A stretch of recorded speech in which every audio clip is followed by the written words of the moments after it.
All right. Shalom, shalom. Shalom, shalom, Mishpachah Habarim. Shalom, shalom, Mishpachah Habarim. What's up? It's your girl, 916 Shanshan. Sister Ashanti or Shanti Doc.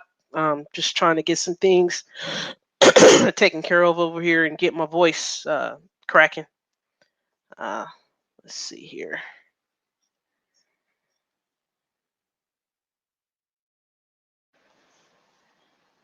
All right. So I think I'm good to go. I think I'm good to go with everything. Shalom, shalom once again. Shabbat shalom. Hope everyone is good and blessed. Hope everyone had an awesome week, an awesome Feast of Tabernacles for those who celebrated coming into this weekend Shabbat now. Um, Hope it is delightful. Hope it is blessed.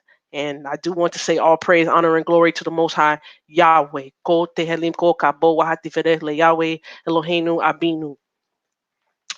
I haven't been on in a while since I did the Yahweh is Head of Household series and talked about the paterfamilias and things of that nature. And I was getting some things prepared and ready to go. And as I did, um, as I did get some things prepared and ready to go, I've been holding on to what I'm going to present tonight. And I'm going to present a parsing of Romans 9 and 5 and just show a little bit of what I've been learning as far as learning the basics of biblical Greek, right? Um, Before I continue and say why I'm doing this video, I want to give my social media information besides this YouTube here. Um, my email is duckandodge1@gmail.com, DUCCNDODGE1@gmail.com.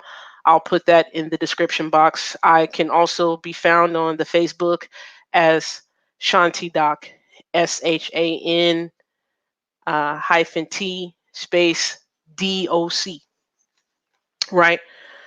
Uh, so, with that being said, me learning the basis of biblical Greek, I haven't shared too much of a parsing since I started learning and things of that nature. I wanted to come on and do more things that showed how I'm learning and how textual criticism plays a part in not only understanding the text and the grammar, but words that were added, words that were removed, looking at the original copies of the manuscripts like second and third century AD, as opposed to looking at copies of manuscripts from the 16th century AD and later. And it was a good time to do this because I ran into a video from Dr. Michael Brown. He is a Jew. He's a Messianic Jew. He's very good on certain subjects. I don't agree with everything. He wrote a 5-volume series called Answering Jewish Objections to Jesus. That's a fairly great volume. It's a very great series. However, when a couple months ago, I think it was a month or two ago, Dr. Michael Brown stated that in one of his videos that Paul was saying that Jesus or Yeshua is God or Elohim or Yahweh.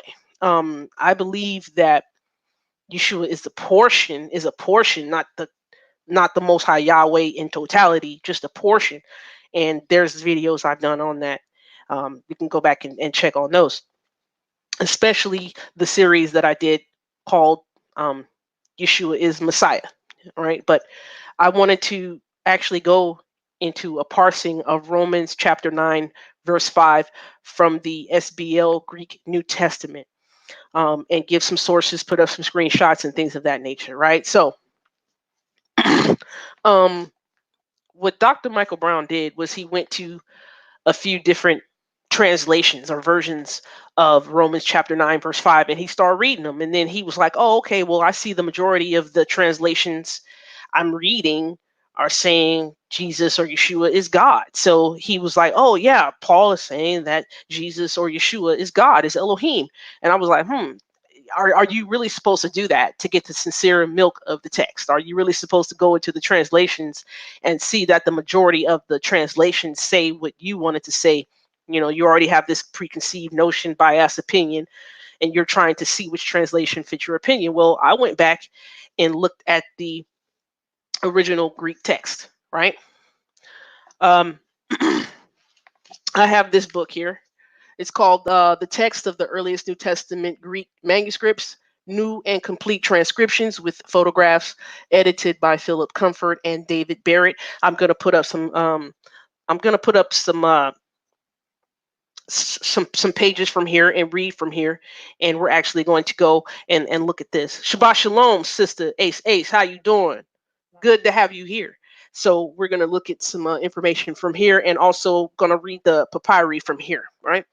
And so Dr. Michael Brown, this is what he did. He went to the versions here, and I'll show you a few versions that he went to. So let's share the screen.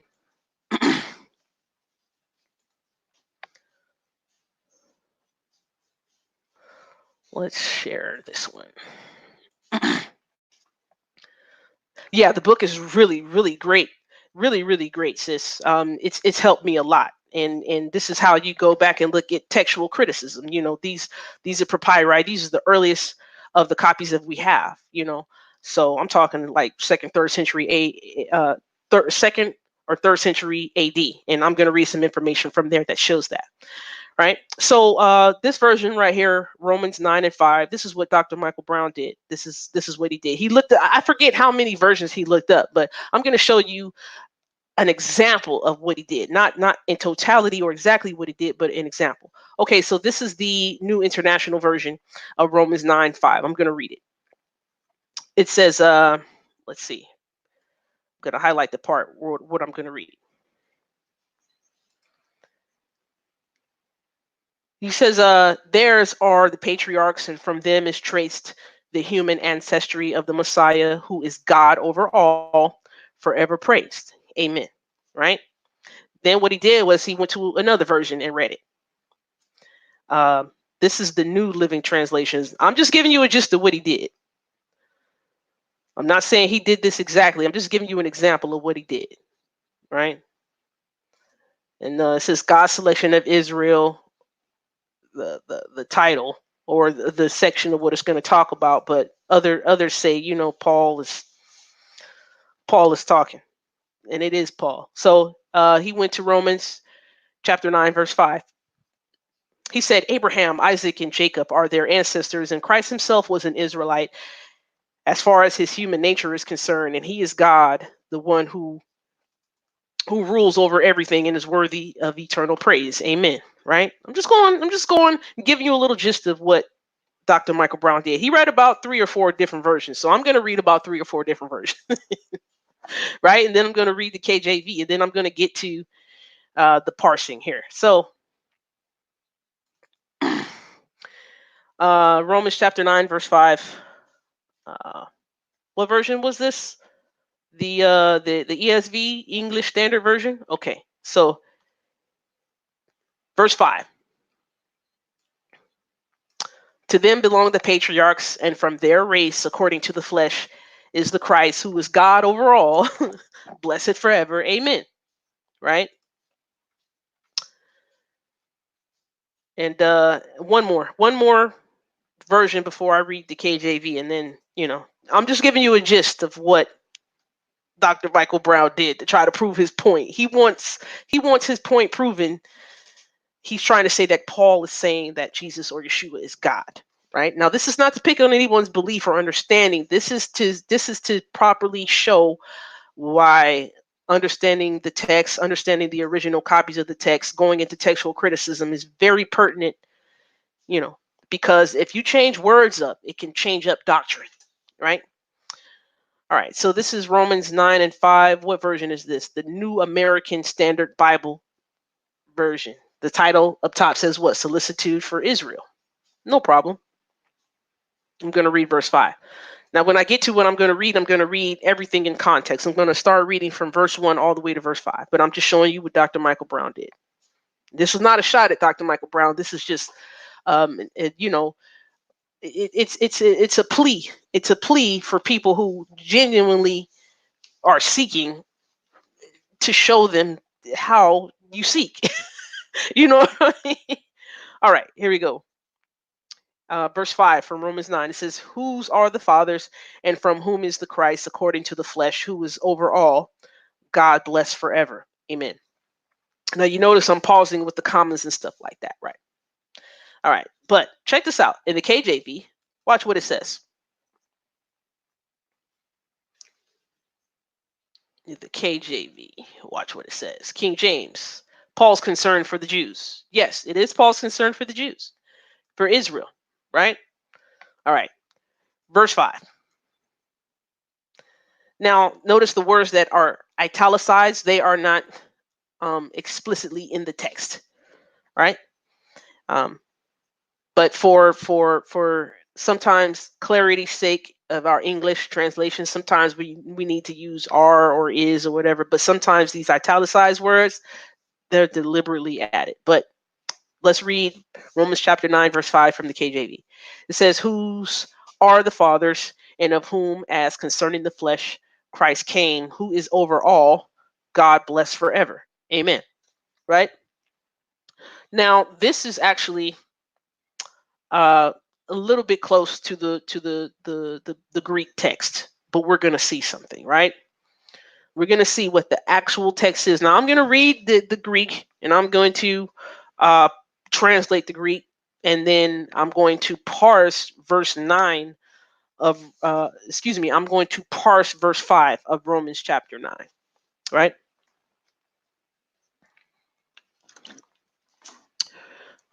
That's what Dr. Michael Brown did. Stop the screen share. Okay. Now, with that being said, this book right here, I know you've probably seen me put this up. This is where I'm learning biblical Greek from the majority of the time. Basics of Biblical Greek by William D. Mounts. When I'm on the go and I do not have this book in front of me, I use an app on my Android phone called Gnoskos. Gnoskos. Ginoskos, Gnoskos. And gnosis means, or gnosis means to know, right? In the Greek. This is where I learned from. This is where I'm going to show some pictures from as well to show you, how you go about parsing, right? So those are the major two texts. But this right here, I'm going to read some stuff right here first, right? This is the Sbl Greek New Testament. Sbl stands for Society of Biblical Literature. You can actually see see this version online. You can get this in the book version. You can get it from Logos software as well. It's very free to read. Correct. It definitely well, oh no, you can't see anything there. But let me show you this. That's straight Greek. You know what I mean? That's straight Greek. So this is the book that I use when I'm pressing myself, when I have it to learn the biblical Greek, the renewed covenant, the New Testament from Matthew to Revelation. I'm still working on that. I'm only at chapter 10, right? I just got through the Master's Prayer in the biblical Greek. I should go back over it, but okay. So this is one of Shanti's boring videos. However, this is one of those videos that's going to convey a lot. All right. So I'm going to read a little bit of the introduction of this Sbl Greek New Testament and what it does. Right. So it says the Greek New Testament Sbl edition is a new edition of the Greek New Testament established with the help of earlier editions. In particular, 4 editions of the Greek New Testament were utilized as primary resources in the process of establishing the Sbl GNT Greek New Testament, right? These editions and their abbreviations are WH, it stands for Brookfoss Westcourt, that's the W, and Fenton John Anthony Hort, that's the H, right? And that version is Westcott Hort The New Testament in the original Greek, Volume 1, text, Volume 1, text, Volume 2, introduction, and appendix. This justly famous and widely influential 19th century edition of the Greek New Testament was one of the key texts used in the creation of the original Nestle Aland text, and was used as the initial basis of comparison in the creation of the United Bible Society's Greek New Testament. Another edition was Treg, T-R-E-G, Treg, Samuel Prideaux Tregelles, Tregelles,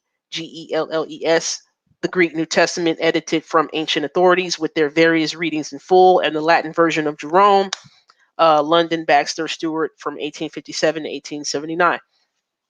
It says, although the fine edition of Tregelles has been overshadowed by that of his close contemporaries, Westcott and Hort, his textual judgments reveal a consistency of view and breadth of appreciation of all the available textual evidence, not always as evident in the work of his major 19th century colleagues, who displayed to varying degrees a tendency toward a preoccupation with the latest big discovery.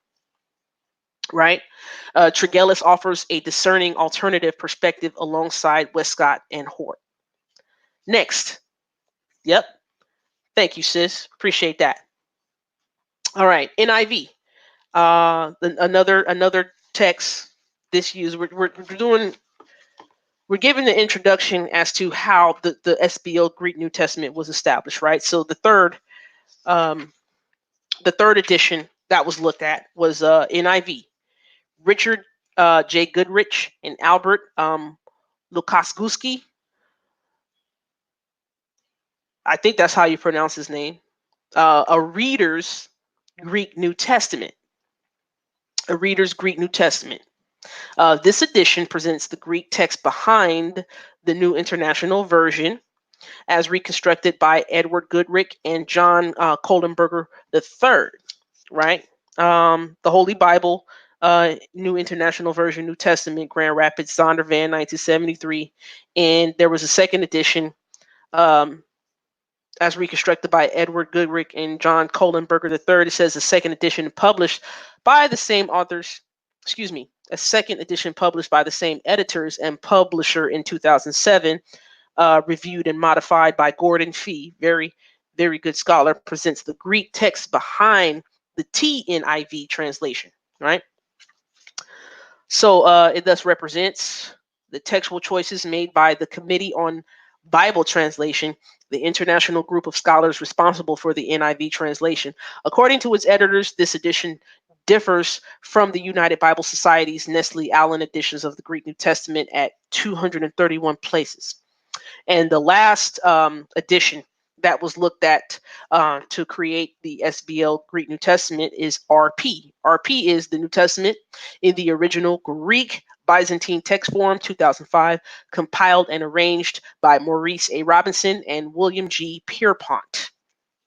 Right? This edition offers a text that is a reliable representative of the Byzantine textual tradition. So I'm going to read one more thing from here and then we'll move on. It says establishing the text. So the starting point for the Sbl GNT, the Sbl Greek New Testament, was the addition of Westcott and Hort.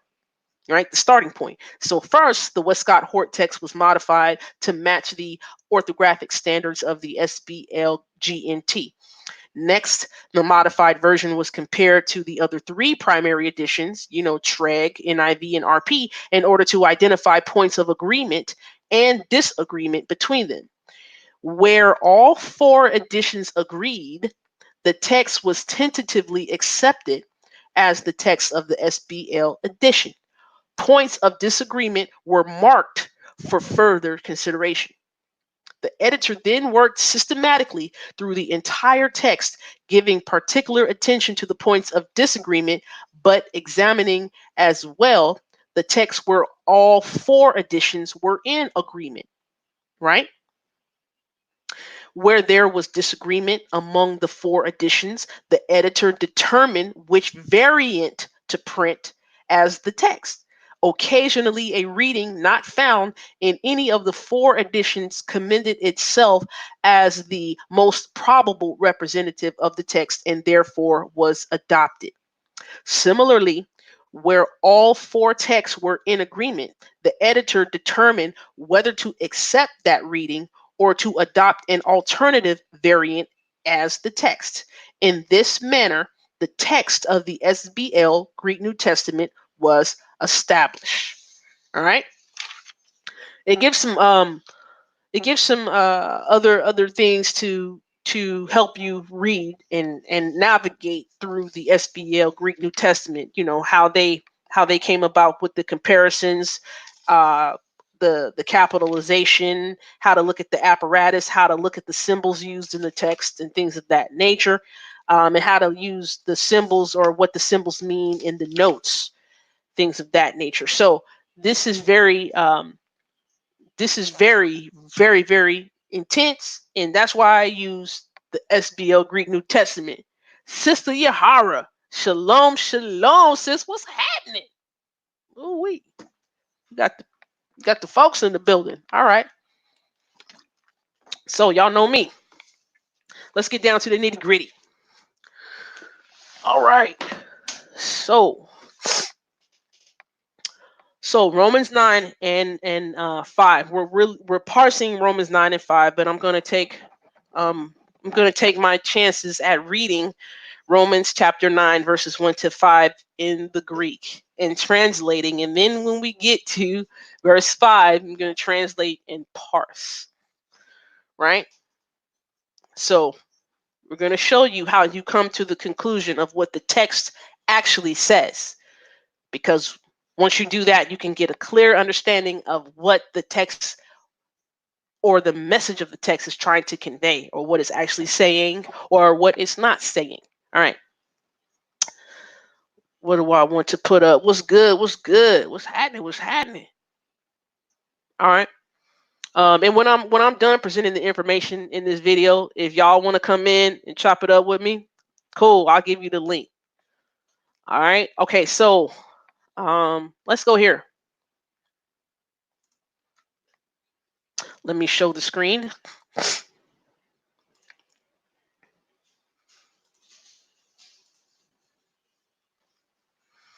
All right. If y'all can see that pretty good, let me know. I tried to make the wording as big as possible. So you put a number one up. Put a number one up if you can, and if you can see the text where it says Bible Study Tools. If the text is not too small, put a one up. Okay, good. Thank you, Ace.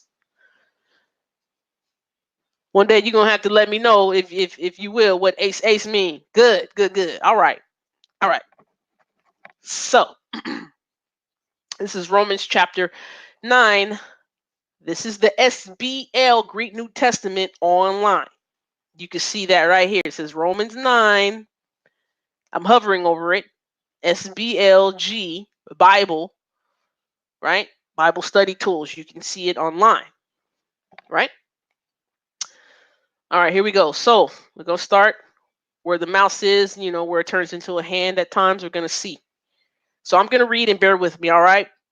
Pray for me and pray with me, y'all. All right. Aletheon, lego en Christo, u Pisidamai, sumarturuses, moites, sunedeseos, mu en pneumati agio. And that is, what is it? I say the truth in Christ, not lying. I do not lie. And then sumarturuses is what is that? Bearing with me, my sunedeseos, consciousness or awareness, mu sunedeseos, my consciousness, in and pneumati agio, Holy Spirit, in the Holy Spirit, right? Hallelujah. Okay. Okay, that's what's up. Ace, Ace, you said they are the first letter in each of my three birth names. That's cool. That's a cool acronym. All right, verse 2 of Romans 9 says, Hati lepemoi estin megale kai adia eleptas adene te cardia mu. Wow. Thank you, sis. Praise the Most High. That's tight. I'll be practicing. I'll be trying to practice. But this is encouragement to let people know that they can do it. You know, this is one of the rewarding challenges of learning biblical Greek. All right, so hati, that lipe, that what would that be? That would be pain or sorrow. That sorrow, estin moi, is with me, megale. So great. Megale is great. And lepe, sorrow or pain is with me. Kai is and adialeptas, and consuming. Well, no, it's a, what is that? Continual, and continual. Adialeptas is continual, and then adene is like a consuming grief. Te in cardia mu. Mu is my, cardia is heart. So that there is, Paul is saying that there is um a great pain or sorrow that's continually consuming him in grief, in his heart, and consuming his heart, lot of grief, right? I know I'm going slow with this, but bear with me. Oh, thank you, sis Yahara. Thank you. You practice. Right? That's how you get this way. Okay, verse 3 of Romans 9. Um, what is that? Eu kamen gar anathema enai altas ego apotu Christu huperton adelphon mu ton an sungen su, what is that? Sungenon mu kata sarka. Yes. All right. Um, what is this? Um, okay. Eu kamen gar, gar is for, eakamen. Eu kamen is for I would wish, or I would pray, for I would pray, like I would pray for myself, right? And we'll get to that. Anathema, enai. Enai is to be, and then anathema, dedicated. Anathema is dedicated. Now I know in some translations it says a curse. However, you look at context, right? When you present yourself as a living sacrifice, you're saying you're dedicated to the work of the Most High Yahweh. You know what I mean? You're dedicating yourself. You're giving yourself, and your pleasures, your own will, your desires over to the Most High. You're dedicating, right? So pretty much, Eyukamen gar anathema enai, for I would wish, or I would pray, enai anathema enai, to be dedicated.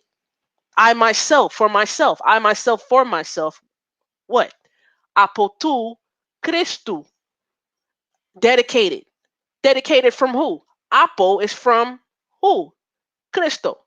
Christ. You're dedicated. You're a dedication from Christ. You're dedicated from Christ.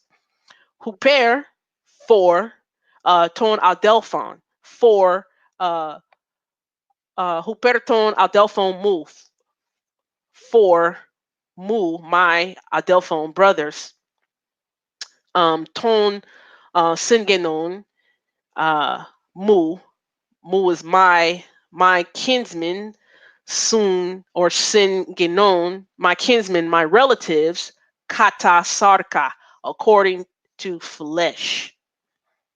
Right? Right. Verse 4. Oitenes essen is Israelitai. Israelitai. Y'all know that word, right? So oitenes essen Israelitai on a huiathesia kai e doxa kai I diathekai kai e namathesia kai e latreia kai I evangelii. Right? So verse 4 translated oitenes esin Israelitai, the ones who are Israelites, right?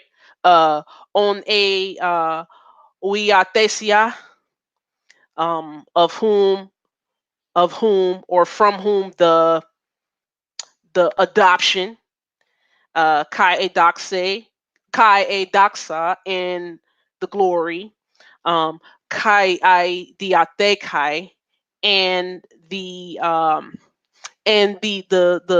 willing contracts or covenants, right? Kai e namathesia, and the Mosaic law, right? The legislation, the Mosaic law, right? Kai e latreia, and the service, right? Kai I evangelii, and the promises, right? Verse 5. This is the kicker. Verse 5. On oi pateres kai ex on ha Christas takata sarka ha on epi panton. Theas eulagetas estus ionas. Amen. This is the word amen in Greek, right? So, verse 5. On oi pateres, of from of whom or from whom the ones, who are the ones, the fathers, pateres, the fathers, pateres, the fathers, of whom the ones, of from whom the fathers, from whom are the fathers, right? Kai ek on ha Christas takata sarka. So, and out of whom, and out of whom or from whom, Christ. So from or out of, who Christ comes out of, who? The fathers. Who are the fathers? The pateres, the fathers of our faith, Abraham, Isaac, and Jacob, right? Kai ek on hakristas takata sarka, and out of whom Christ, out of whom Christ. Kata, according to sarka, flesh. Now this is the kicker, and I'm going to show you why I'm translating this last line this way. Ha on epipanton. That is the one being or existing, epi before panton, all, comma, theos, God, eulagetas, blessed, estus ionas, into the ages, or estus ionas is actually a phrase which is an idiom which means forever. So God, theos, eulagetas, blessed, estus ionas, forever. Amen. Right? Now, pretty much the last line translated is of whom or from whom the fathers, and out of and out of whom is Christ, according to the flesh, the one existing before all, God blessed forever. Amen. Right? Now, Dr. Brown and others want to say that the last line of Romans chapter 9, verse 5 says Jesus or Yeshua is God. No, that's not correct. Now, in here, and I'll show why it's not correct grammatically. Okay? Grammatically. You see commas here. You see a comma after the word pateres. You see a comma after sarka right here. Right? And you see a comma after panton. Right? But watch this. Let's do something here.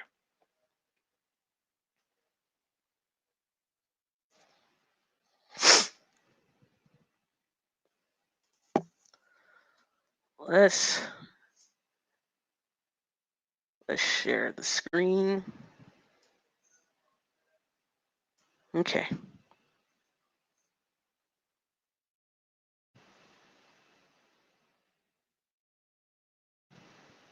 Actually, let's move this over here for a second. Let's put this up. All right.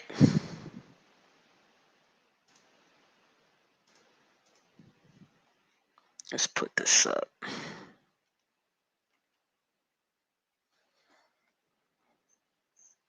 Let's see if I can blow this up real quick because the letters are really, really small.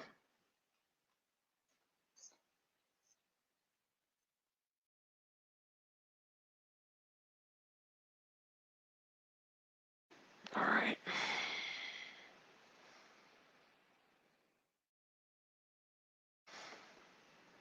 Can I make this bigger? Yeah, I can. If I make I can make this bigger. Let's do that. Nope. That's not what I wanted to do. Okay. That's good right there. Romans 5. Okay, cool. Now let's share it. Y'all could tell this is really, really live, right? All the way live. I'm up here doing this off the rip. Let's share the screen. Share this one. Can y'all see that? Sister Yahara and Ace, can y'all see that? If y'all still in the building, good stuff. That's what's up, sis. Thank you. Toda. Toda. Right? Good. Good stuff. All right. So this comes from the book I was showing earlier, the text of the earliest New Testament Greek manuscripts, new and complete transcriptions with photographs, edited by Philip Comfort and David Barrett. Right? This comes from there. So as you can see, where I'm hovering over, verse 5 of Romans 9 starts there, right? And you notice here in the picture, it has certain lines above certain words, but that's because certain words just are abbreviated, or it has brackets to show you maybe um,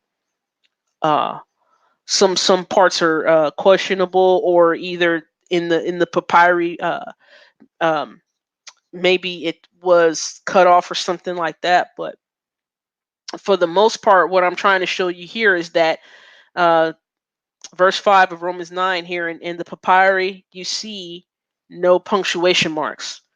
You see no period. You see no comma. You see no question mark. You see no exclamation marks. Right? So verse 5 starts here. On oi pateres, who of whom the fathers of whom are the fathers. Kai ek. This is Kai, and this is ek, and out. Um, on of whom, ha, the one the is, they have a definite article before a noun, so you don't translate the definite article before the noun at times. And so out, so kai ek on and out of whom is Christ. So Christ is abbreviated. So pretty much you have your key, your rho, and your sigma. Key, rho, and sigma, right? Um, they don't spell out the whole titles to give reverence, right? That's how they do the papyrus.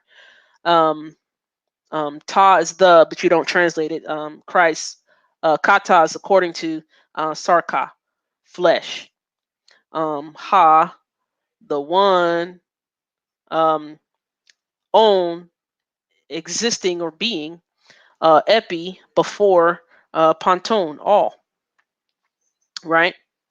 So, just real quick, you don't see the punctuation marks here, but according to what's nominative or what's the subject or what's accusative, things of that nature, the ancients had a working knowledge of what was a noun, what was a verb, what was an adjective, and it's about where the comma would go to try to prove that Jesus or Yeshua is God, right? So pretty much the translators of some of the earlier translations I was reading earlier, they would put the comma after this word right here, and this is a theta and a sigma. That's an abbreviation for God, right? They would put the comma after the theta and the sigma.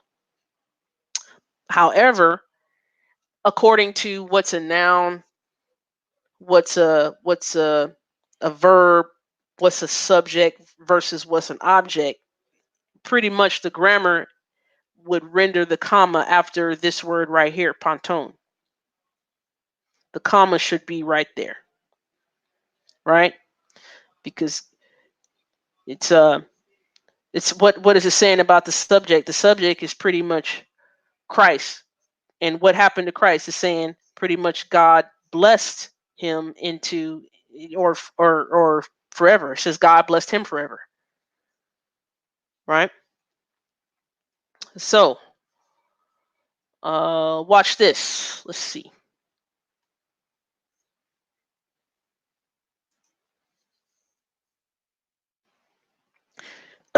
In the Greek, you see you have a comma here. This is the word theos. This is the word for God. What you say, Sister Ace? I really wish there was a scriptural compilation. In the manuscript source, they are translated from wrote in the manuscript passage as it originally appeared. Yeah, I wish they would do that too. I wish there was that. But as you see, each translation goes off of somebody's agenda. It goes off of somebody's agenda, or it goes off of their understanding at that particular time. You know, um, I wish there was something better, but this is why it's good to, if you can, equip yourself with understanding the basics of the grammar of the text in its original language.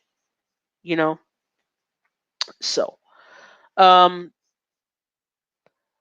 the comma in the Greek, it looks like a comma, right? Theos, the word for God, you have a period right there. It looks like the English period. It is a period. But this is where it starts to get a little tricky. You see that dot? It's a period above the line. Well, in English, it looks like a period above the line. However, in Greek, it means a semicolon, right? And then theos, the last rendering of it, has a semicolon there. That's what it looks like to us in English. But the semicolon is actually a question mark in the Greek. Yeah, right? So you have a comma in the English, is a comma in the Greek. You have a period in the English, is a period in the Greek. You have a dot above, or a period above the line. That's a semicolon. And then, excuse me, and then a semicolon is a question mark. Isn't that amazing? Right? So, let's see.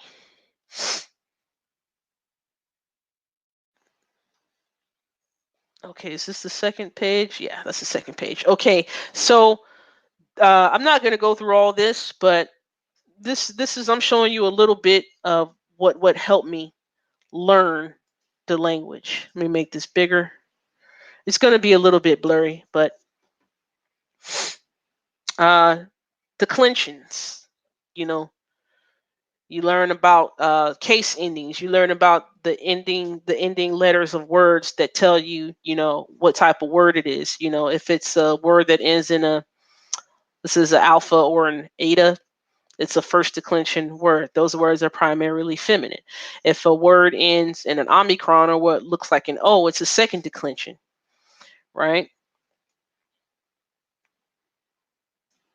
If you have a word that ends in a consonant, it's a third declension. Things of this nature. So the case endings or the letters at the end of a word tell you what kind of word it is, right? These are the basic things you learn, when it comes to the Greek grammar. So this is pertinent to learning, right? This is the paradigm or the it's a consistent model of, well, it's a pattern. It shows you the pattern. It's a model that shows you the pattern that you're going to see, right? And of course you'll have to go back through this video, but I'm showing you, what I had to go through to learn just a little bit of what I did when it came to learning, or when it comes to learning the basis of biblical Greek. You have a nominative singular. Nominative means it's the subject. Genitive, gen, means it shows some type of possession of or from. Dat stands for dative. Dative, in our English vernacular, we would say to the house or in the house, or he's, with the house or something like that, right? And then SG is singular, PL is plural, right?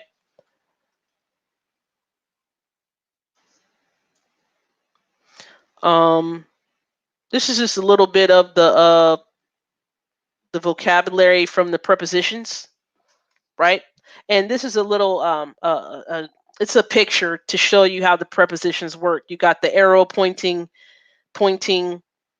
to the circle, so it's towards, pros towards, ace ace. You have the arrow going in something, so it means into or among. And then n right here, it means in the circle, in. This is a great way to learn. I appreciated this, learning the prepositions for the Greek, right? I know this is one of my boring videos, but yeah. And right here,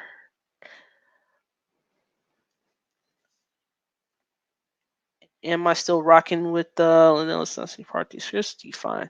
uh I'm not advanced, but thank you for that. I definitely do still rock with the Liddell and Scott's when I want to find the definition of words.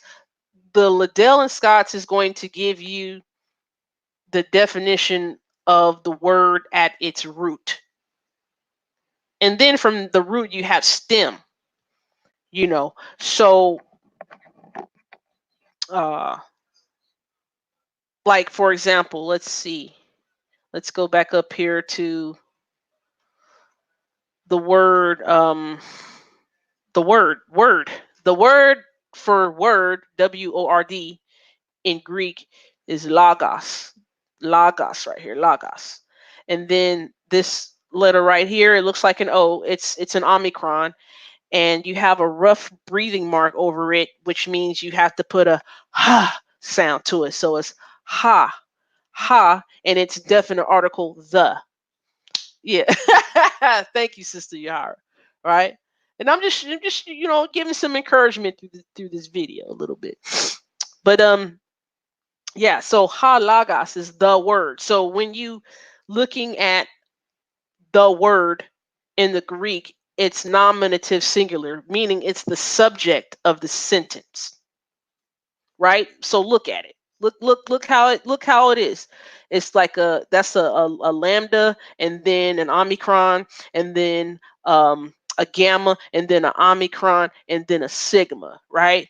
Halagas, right? But look what happens when you want to talk about the word when it's in a possessive type form. Look at how the word or the definite article for the changes. You have a tau, and then you have an omicron, then you have an upsilon, right? And then guess what? Lagos is now what? Lagu. What changed at the end? The ending letter changed from a sigma to a upsilon, right? You said you got yours off of the recording. Oh, you talking about you got the Liddell and Scott's from the recording. You wanted to make sure it was a good source. It's one of the best sources in my honest opinion. It's the best. Definitely. Yes. So if you want to say of the word or from the word, then you would say tu lagu. It's the same. Look, the root is lambda, omicron, gamma, omicron. That's the root. But then the stem is going to change when you're talking about what type of word it is in the sentence. So a subject of a sentence is going to be the word halagas, and then the genitive or the possessive type is going to be what? Tu lagu, of the word or from the word. And then in the dative, when you want to say to, in, or with the word, it's to lago. You see where this is going? Right? And then the object of the sentence is going to look like this, or the accusative. The object is the accusative. It says tan lagan. So you have lagas, lagu, lago, lagan. Same root, different stem to tell you what type of word it is in the sentence. This is grammar, right? I hope that helped. Uh, Ace. I definitely hope that helped. Right, and this is the paradigm model charts that actually help a person parse. Once you learn the paradigm models, you actually can parse or break down a word. You can break down whether it's a noun, whether it's a verb, whether it's an adjective. And then you can also break down whether it's the subject of the sentence or the object of the sentence. That's why I was saying when I showed the picture of the text of the earliest New Testament Greek manuscripts, how it did not have any punctuation marks, you can actually tell from the grammar where the punctuation marks should go. Yes, what I'm showing you, the pictures that I'm showing you are from the book, The Basics of Biblical Greek. Now, I am going to say this. Somebody, by the grace of the Most High Yahweh, and I'm thankful, they put this book in a PDF form on the Scribd or the Scribd app, Scribd. They put this on the Scribd app. It's in PDF format. So if you have a subscription to the Scribd, or if you still have it for free for the first 30 days, you can go get the PDF of this book that I held up, The Basis of Biblical Greek. What do you mean, Sister Hara? Is it like these, those, etc.?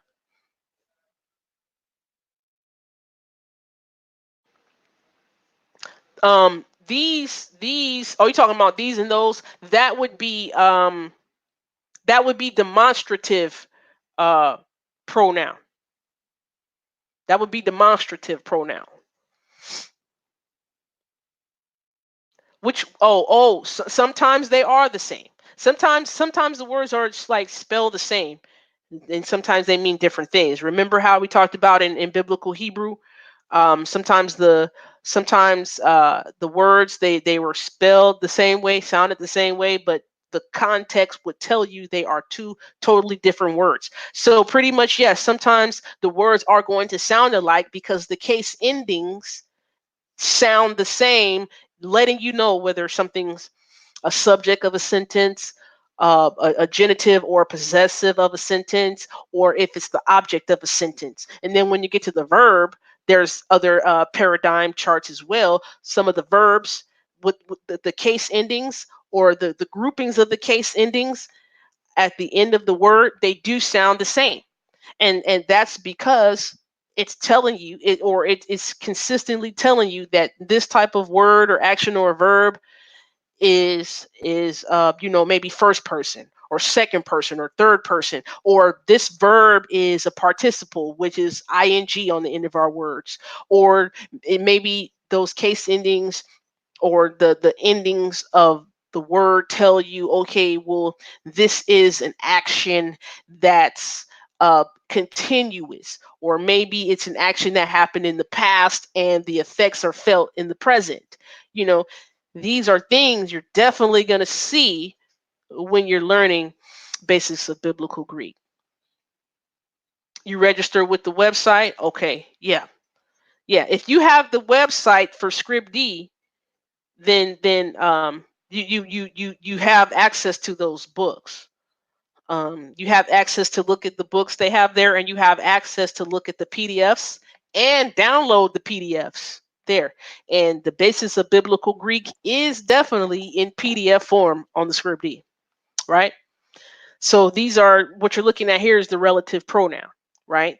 So if this is what the relative pronoun would be. Now, sometimes the distinguishing marks would be the breathing marks, or the rough breathing marks, or sometimes the acute marks up here, right?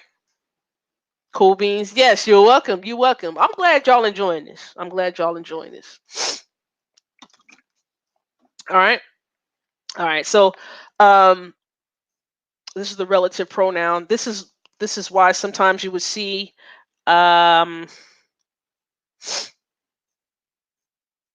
this word right here. It looks like a W and looks like an N, but that's actually an omega and then a nu.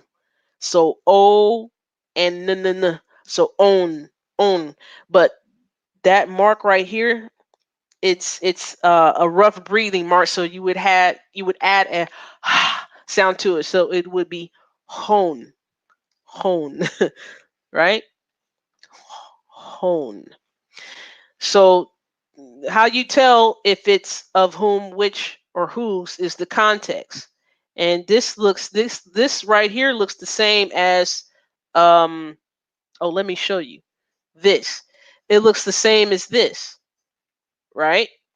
Don't that look the same? It looks like a W and a V, but it's actually an omega O and a nu. No, no, no, no, no. But these are present active participles of Amy. Amy is translation I am or I exist, right? So the present active participle, a participle in our English vernacular, we would have words with the ing on the end of it. Sister Yahara, are you crazy? You said, hey, and it says you said it looks like the abbreviation for West Virginia to me. Yeah, I know.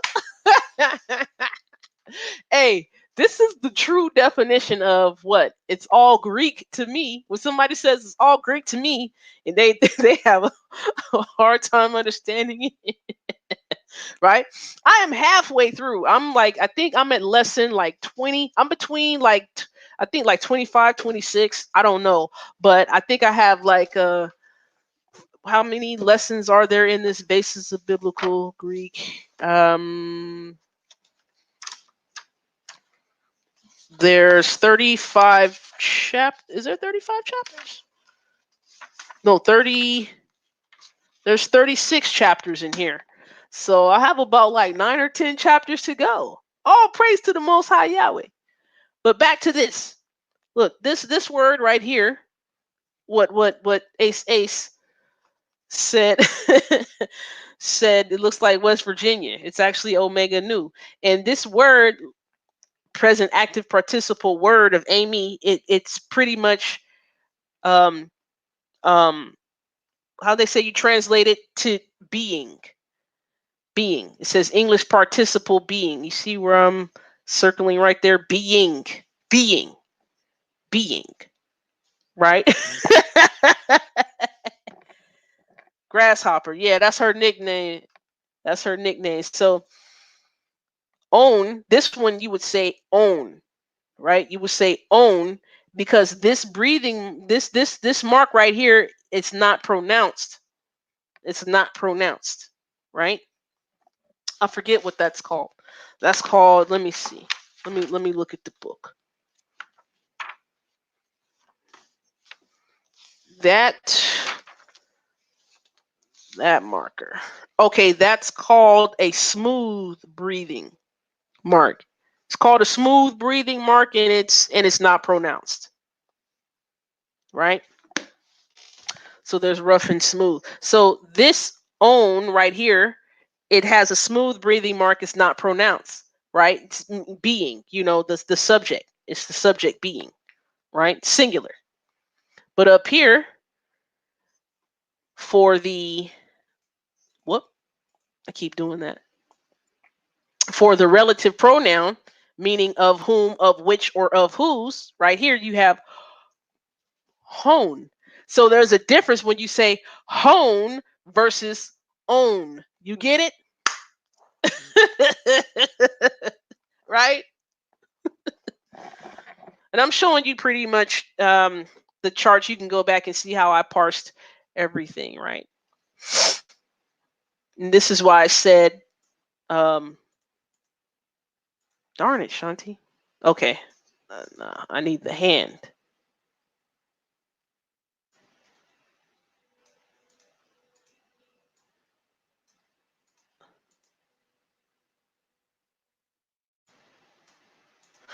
It pretty much, okay, let's just move it with the finger. There we go. Okay. All right. So this is why I said hone, hone of which, of whom is different from own. Own is being, when the subject is the being, when the subject of the sentence is being, the subject being. That's why I said back here, let's stop sharing this real quick and share this.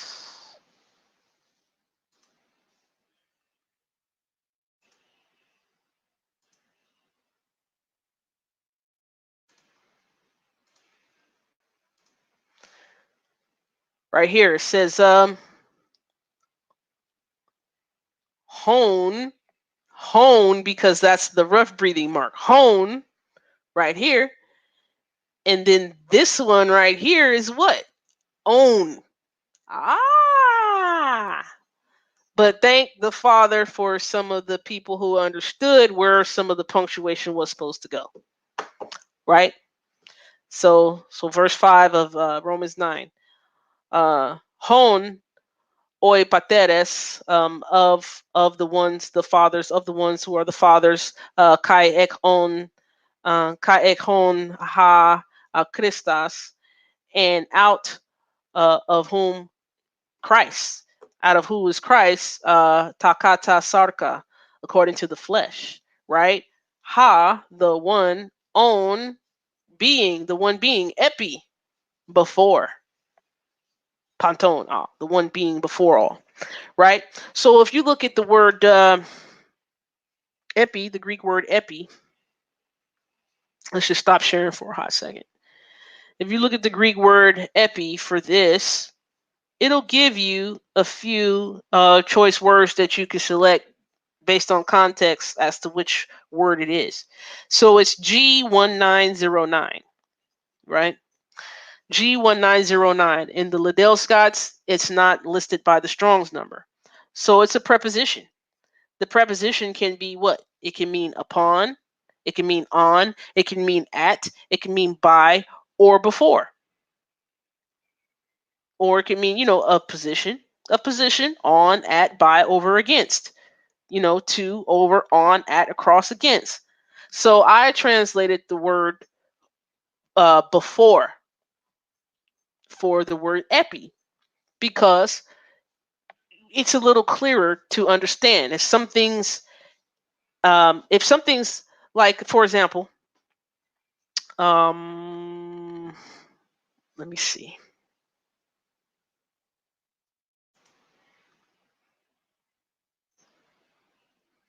You can see me, right? Yeah, you can see me. Or do I still have it on screen share? No, I don't. Okay, I can see me. Okay, so if uh if I have two books, right? And I have Sbl Greek New Testament book, and then I have the Scriptures book, right? I say the Sbl Greek New Testament book is on the Scriptures book. Well, if you're looking directly at it, the Sbl Greek is on the Scriptures, but you can also say the Sbl comes before the Scriptures. You see? Or the Sbl book is over the Scriptures. The Sbl book is over the Scriptures. But the Sbl, since it's on or over, it's before the Scriptures. So this would, we would say this would come first, this would come next. So something is before next. So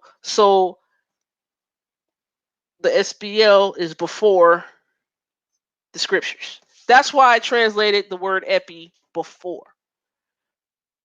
Because in context, we're trying to understand, like according to Colossians chapter 1, that Yeshua, the Messiah, Jesus, existed before the rest of the existence. Right? If you look at Colossians 1, I think if you look at Proverbs 8, what else? If you look at Isaiah 48, it's Yeshua saying, well, I was there in the beginning. But he wasn't there in the flesh from the beginning, but he was the word in the beginning. That's what John chapter 1 says, correct? Exactly. You love the visuals, good analogies, Ace. Thank you. I try. All right. So okay. So back to sharing the screen here. So let's share the book, the pictures from the book here. So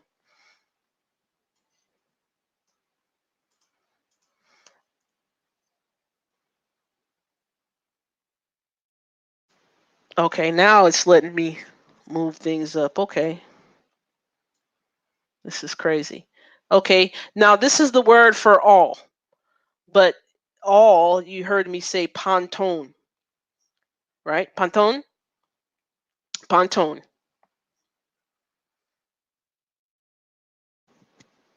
Ponton is the genitive, right there, of or from. Over from, right? All. But the word all starts out looking like this for a nominative, right? Sometimes these paradigm charts are confusing when you're not learning the basis of biblical Greek. However, these paradigm model charts actually give you proper ways or proper grammar to look at when you're parsing. What seems whether something is the subject or the object of a sentence. Seeing if it's first person, second person, third person, seeing what type of action is going on, whether the action is in the present, whether the action is in the future, whether the action is a possibility and hasn't really happened, whether the action was in the past or was already done. Uh, that's how you parse. That's how you break down. And when you parse in when you parse in the Greek, the biblical Greek, you have to give what person, what voice is in, whether it's active, middle, or passive, the mood, which is indicative, subjunctive, optative, or vocative, um, and then you have to give the tense. The tense. I think the tense I'm forgetting a little bit. What is it? The tense is whether it's perfect, imperfect, future, and things like that. right? Okay. So, and like I said, this is a long video. I didn't expect it to be this long, but I like taking my time. You guys can go back and look at this and see how I broke this down and parsed this. You said Greek seems way more complicated than Hebrew. Is that correct? Yes. For me, it is. It's from experience. I'm saying yes from experience. It is. And some of the Hebrew roots teachers actually they said they went to college and taken 2 years of Greek, and they'd be like, oh my gosh, they'd be like, woo, woo. That's why I'm taking my time with it. It definitely is, in my experience, more complicated for me than it was learning biblical Hebrew. Sis, I ain't even gonna lie. I ain't even gonna front. I ain't even gonna lie.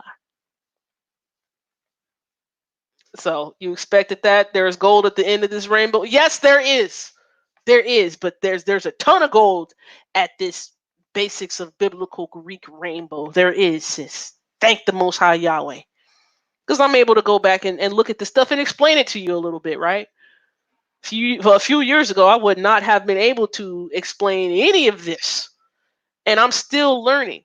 So I'm sharing this as I'm still learning, right? I just wanted to do a video like this. It was high time for Shanti to do a video like this. Okay, so now, okay, now, okay, so this is the word flesh. I was translating as flesh. This is the word sarx. Sarx is flesh, right? This is another paradigm model. So this is what you call a third declension word. Pretty much, it's a word that, in its basic root, it ends with a consonant. The second declension and the first declension words, they ended with vowels, right? But you see the endings of the word. So you see a sigma right there, a alpha, a rho. The rho look like a P, don't it? And then the kappa, the kappa. I'm pretty sure you guys are familiar with some of the names of the alpha beta from the Greek fraternities and sororities, right? You said it seems mega complex. It is. It is mega complex. It's only by the grace of the Most High Yahweh am I learning this language. And that's why I keep telling everybody I'm taking my time. It took me less time to learn biblical Hebrew than it is for learning biblical Greek. I'm not going to front. I'm not going to sugarcoat it. It do seem mega complex because it is. So you look at the case endings, you see the root word there, but the case endings, the different endings of the words is as to if they're a subject or the object of a sentence, or if they're in the possessive or the dative. Thank you, sis. Man, the Most High is an awesome. It's an awesome God. It's an awesome Elohim. Man. But thank the Most High Yahweh that there are servants out here who actually produce these books, who produce these manuals, who produce these teaching and instruction tools for us to have. Thank the Most High Yahweh for that. You know. So sarx is flesh. Sarka is what I was saying. So sarka would be the object. The object is the flesh. All right. Sarka. Accusative. Sarka. Right. Just going through a little bit of this. All right. This is more on the third declension. This is the sarx again, right? Oh, look at these words. Codice. Codice is grace or favor or kindness. I like to write in the book as well too. Phos is light. Photos, light, right? And then elpis is hope or expectation, right? And then sarx is flesh. I'm actually starting to remember a lot of vocabulary too, you know, as I just keep going through this day by day, like like I said, if I'm not in the book learning the biblical Greek, I have it on my phone. I have the app on my phone where you learn the vocabulary and just go through a bunch of different exercises and stuff. And then I have the workbook for the basis of biblical Greek too that I go through. I write. You just have to keep writing over and over and over. Man. And then let's see. Okay. And then this is the word ages. You see the different case endings. Ion, ionos, ionos, ioni, that's the dative, and then iona, that's the accusative. You start getting used to the paradigm models because they're repetitive, right? And this was the word for father, pateres. I said pateres, right? Pateres. It's right here. Pateres. Pateres. So pateres, how I knew it was fathers instead of father, that's how it would look when it's a subject nominative plural. Pateres. If I was going to say of or from fathers, I would say pateron. I would say pateron. And this is why you were saying, Yahara, you was like, some of the words sound the same. Yeah, right? There's definitely a consistency in the grammar to let you know what type of word it is, or what type of verb it is, and what type of action is going on, and who's doing the action. If the action is past, present, or future, yeah, you start getting into this stuff. But yeah, the Scribd app has the basis of biblical Greek in PDF format. You can download, right? Because I think William Mounts is coming out with um another edition. I think he's coming out with the fourth edition if he has not already came out with it. Right? I'm good with the third edition. I don't need to spend no more money. Right? Let me read something about this papyri though. Remember the papyri I was showing you for Romans 9? Well, what is it? Papyri, let's see.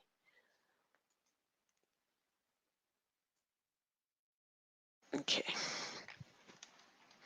So papyri or P27, like when they find the fragments and stuff, they number them, right? So um the text that's found on papyrus 27 is Romans chapter 8 verses 12 to 22, verses 24 to 27, chapter 8 verses 33 to chapter 9 verse 3, and then verses 5 to 9.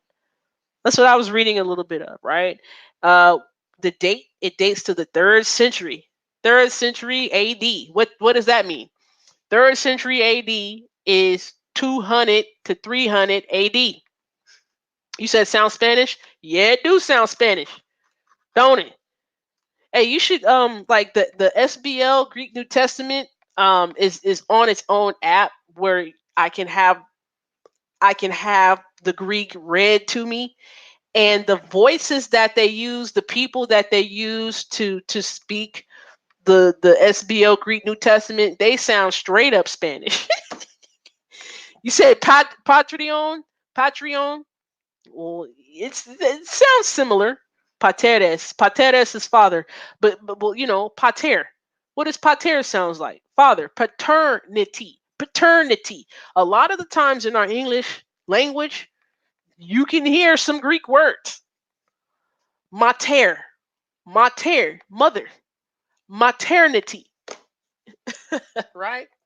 So you have pater and mater. Pater, father, mater, mother. Paternity, maternity. This is where we're getting our words from, right? I'm not going to read all of this, but if you do want, if you you said, "Oh wow," right? That's why when people say, "Oh, I hate Greek," I'm like, man, well, you hate the language that you speak, because a great percentage of the words we speak in English definitely come from this Greek. That's exactly what I'm seeing as I study the grammar here.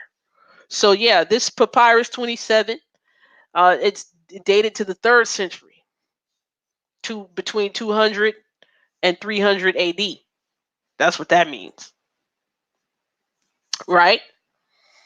It tells you the housing location. It's from this book. It's from this book that I was holding up earlier, the text of the earliest New Testament Greek manuscripts, right?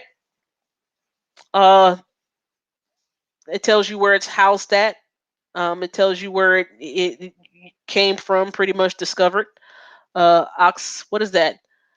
Oxyrhynchus, Egypt, and it's at Cambridge right now, Cambridge University Library.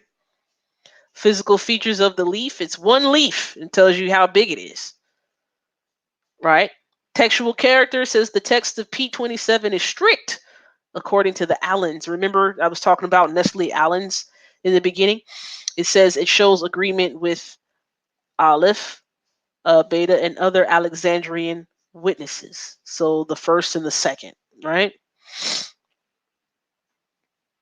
And I'm just going to put this up so that when you go back and look at the video, if you want, it talks a little bit about it. Grenfell and Hunt identify the handwriting as being similar to that of Papyrus 20. Indeed, the manuscript appears to have been written by the same scribe who composed Papyrus 20 and therefore must have the same date. You get these things, right? Papyrus 27. See, this is textual criticism. Textual criticism at its finest.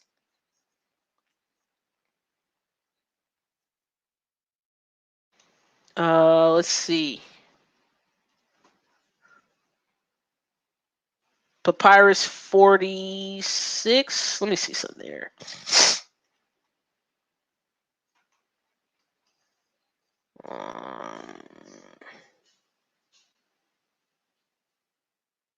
Okay. So I know what I did. So I think this one here.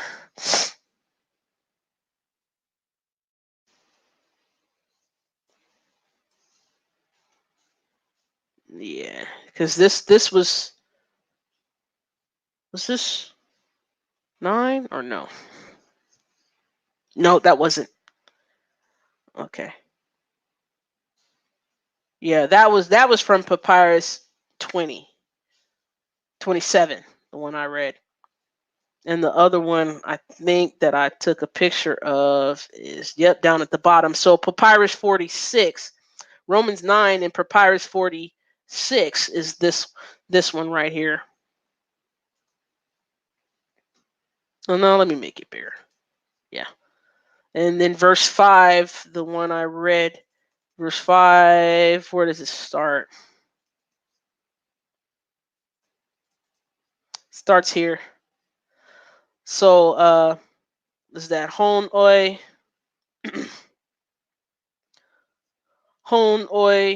pateres kai ex hon ha Christu ha kata sarka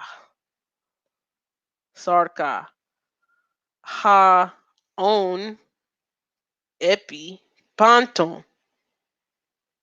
theas eulagetas estus ionas. Amen. Right? That's Papyrus 46. So let's read a little bit about the history of Papyrus 46. Okay. So the contents of Papyrus 46 is called the Chester Beatty II. The contents of it. Check this out. What does that say? It says most of Paul's epistles, including the pastorals, are in Papyrus 46.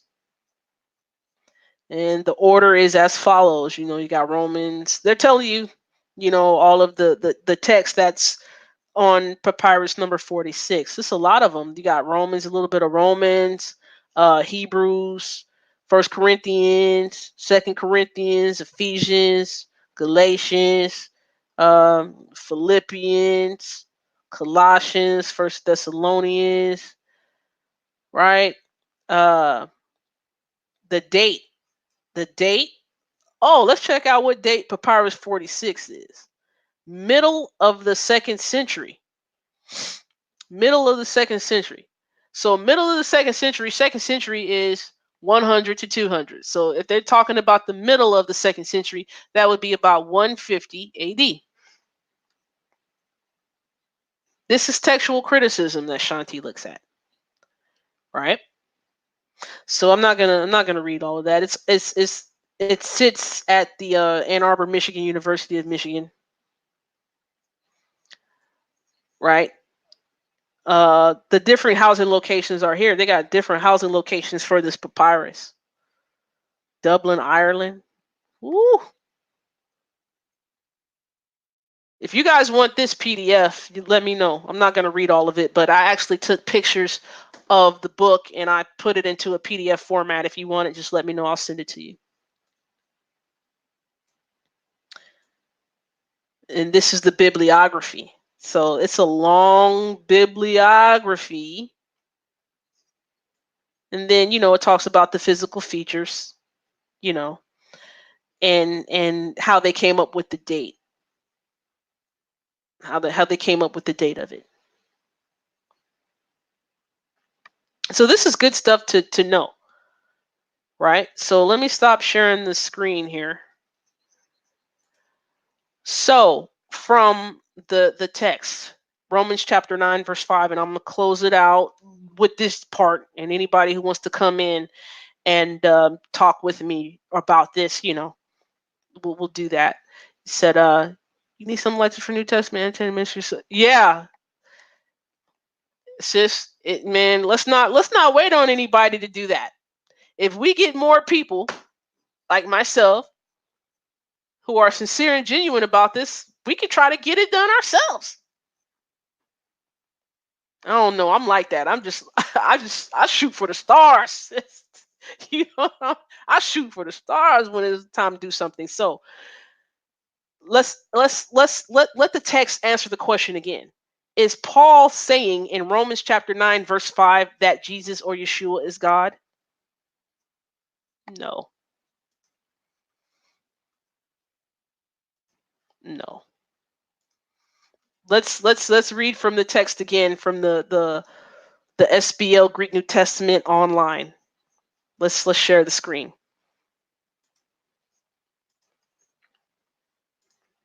So Paul in Romans chapter 9 verse 5, according to the Greek text, it's not saying that Jesus or Yeshua is God.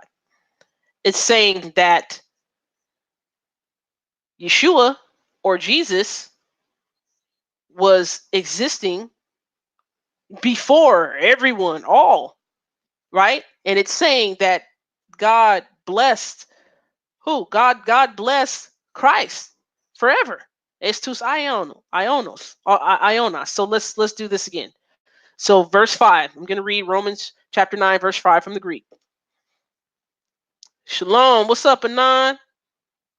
The anonymous Hebrew in the building. So verse 5, hon oi pateras, of whom the fathers, out of whom or from whom the fathers, kai ex hon ha Christas takata sarka, and that is, and out of whom is Christ. Kata, according to sarka, flesh. Ha, the one, own, not hone, but own. So ha own, the one being or existing. Epi, before. Epi is before. Remember, I showed you why I translated that word before. Pantone, all, everyone. So the one being or the one existing before everyone, right? Christ. Christ is the one existing before everyone. What happened to Christ? Well, theos, God, eulagetas, blessed. God blessed. Estus ionas, into the ages or forever. God bless forever. Amen. Right? So, yeah, hallelujah. Hallelujah, Brother Anonymous. So, Romans chapter 9, verse 5, according to proper syntax, subject, verb, object, right? Or this word right here, eulogetas, that's an adjective. It's pretty much what you call a substantive adjective. It acts as a noun in this. It acts as a noun here, right? So it doesn't modify the noun; it acts like it. So pretty much, it's like an attribute, but you're using it's like a when you're using it in this instance here in the grammar, it's substantive, so it's used like a noun. So it's saying God bless estus ionas forever, and estus ionas. Remember, I said it's a Greek idiom meaning forever, right? So to end it. Romans chapter 9, verse 5, according to the Greek text, the original copy of the Greek text, and I showed you the papyri.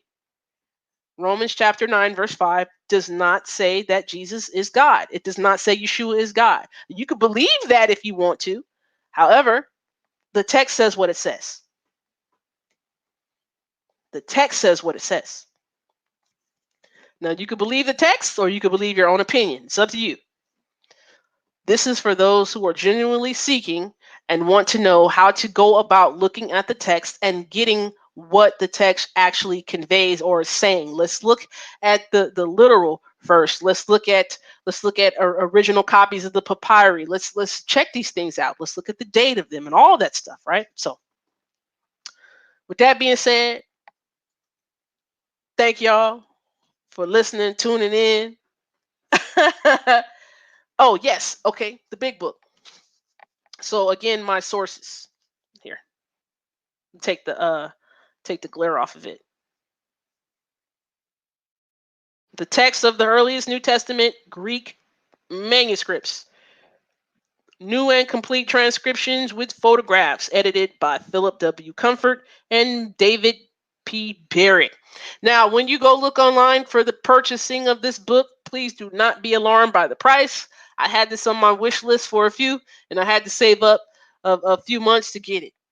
It was well worth the cost, though. Hallelujah. You're welcome. Yeah. All right.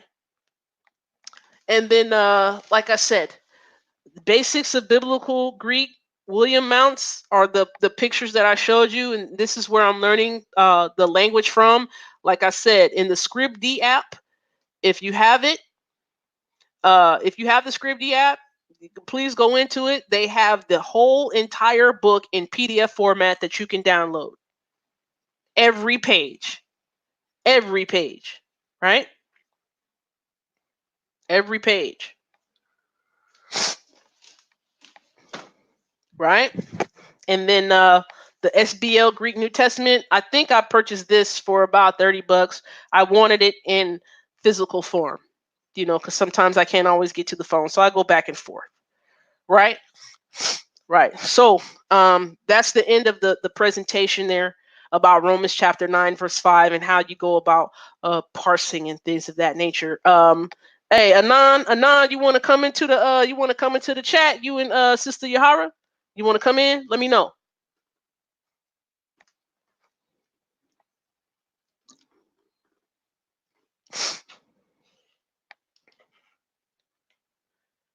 Free, right? Free 99. You feel what I'm saying? Man, all praise to the Most High Yahweh, brother Anonymous. All praise to the Most High Yahweh. Ko te halim ko kaboa hati feret. Le Yahweh abino Elohim nu. Hallelujah. You want to come into the chat, Anonymous, and chop it up about this? Sister Yahara, you want to come in and chop it up about this? Or anything. Okay, let me send you the link, sis. And like this is the personal link. You already know. I'm gonna send it to your messenger, sis. Right? And you gotta You got to take the link from the messenger and then put it into your web browser, okay?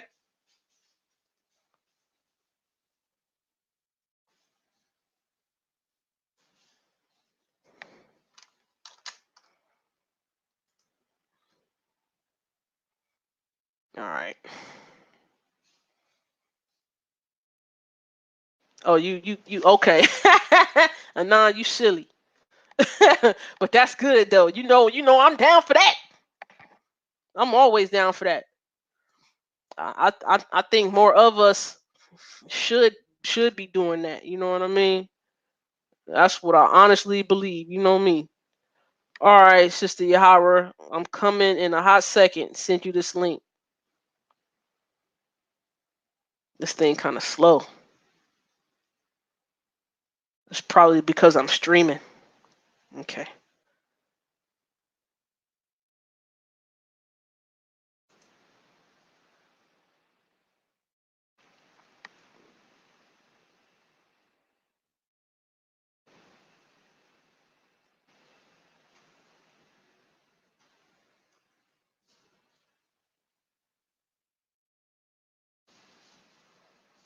All right, here you go. All right, sis.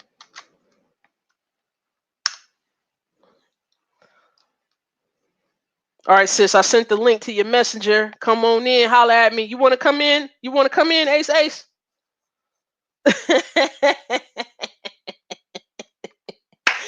you know, hey, you know, I'm down for that, Sister Yahara. You feel me? You know, man.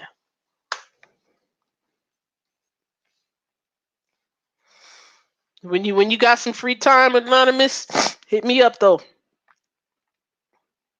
Hit me up though. We gotta catch up though. I know you've been busy on the battlefield, and the last time you hit me up, I was traveling. You called me at the most craziest time, because I was really about to take off. We were like 5 minutes. We were like 5 minutes away from takeoff, right? Anonymous, and the craziest thing about it was they had somebody had their dog underneath, maybe in a kennel, but the dog just kept barking like all the way as we were driving to the takeoff area, right? So they were barking like for the dog was barking for like 3 or 4 minutes, just real loud, just going, "Arr, arr, arr, arr, arr, arr, arr." That's all he could. And I'm like, wait a minute, why is this dog barking? Now you get on a plane, you kind of like, oh, okay, you want something smooth, you want something relaxing, you don't want to hear no dog, you know.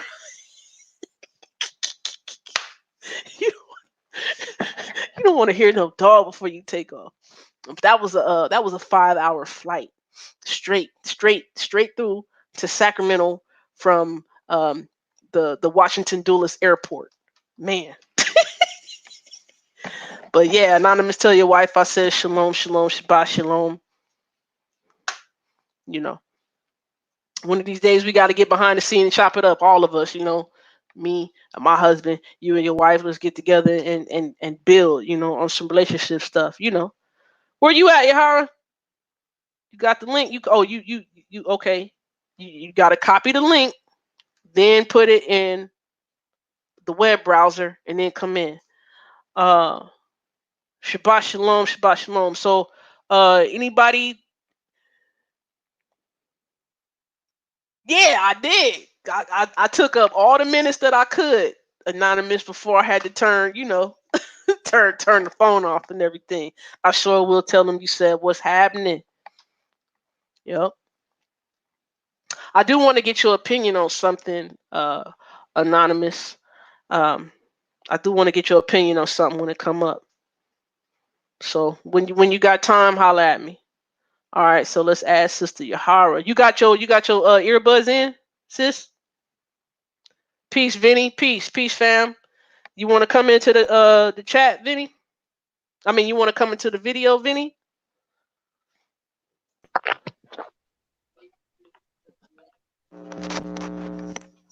Hey, sis.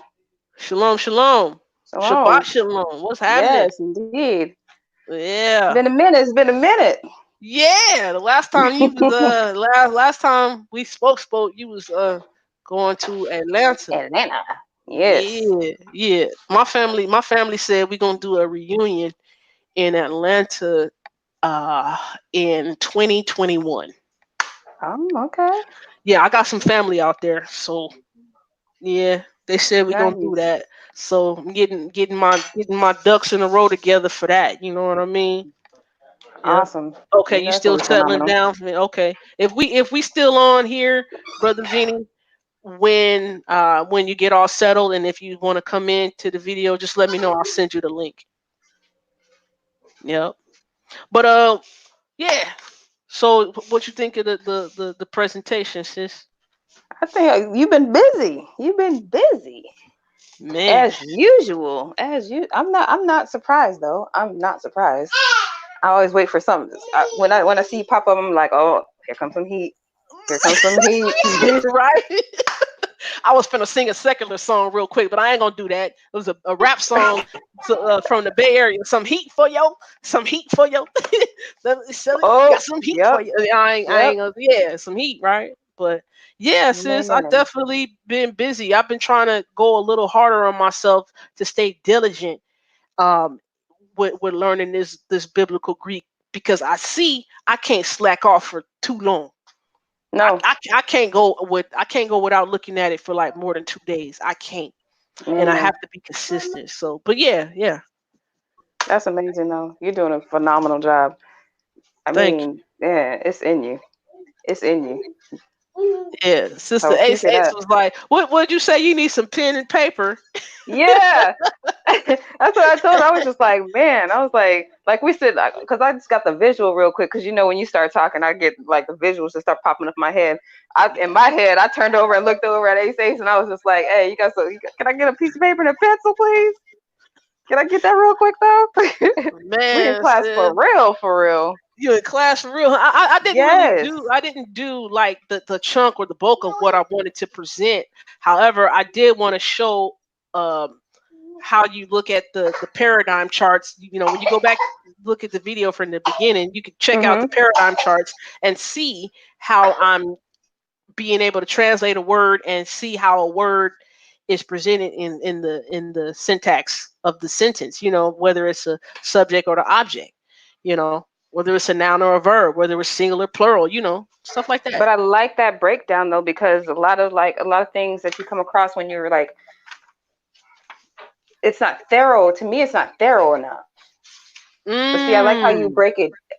I like how you break it down, because I understand it how you break it down. And sometimes, like, it seems like it might be on repeat for somebody else, but like sometimes somebody needs to say it the way you need to hear it. And honestly, like that's how I love how you break it down, because I understand it a lot better. And if I need mm, to, I go back and watch it again just to make sure. Like it's just by the time right, I'm done, I get a perfect understanding. right. So I And like so, I so like you, that. I know that you like that it's thorough, so you don't mind me going slow, taking my time, repeating things like you're saying. Oh no, Okay. no. That's why I said there's gold at the end of this rainbow, because Yeah. like people, like I always told you. Sorry, my daughter's drawing on my TV with a crayon. Dang. Give me that, man. She think I the can't wait TV for the you to get. white, the blackboard. Yes. Oh my gosh, I'm so thankful that comes off the screen. But man, that's crazy. But no, but I like the way you take things slow. Hmm. That's perfect. Because you know what? If people don't have the patience to listen, then let those who have an ear. I always said that to you. Let those who have an ear, let them hear. Right. Because it's going to be beneficial to those who really want to learn, and it weeds people out.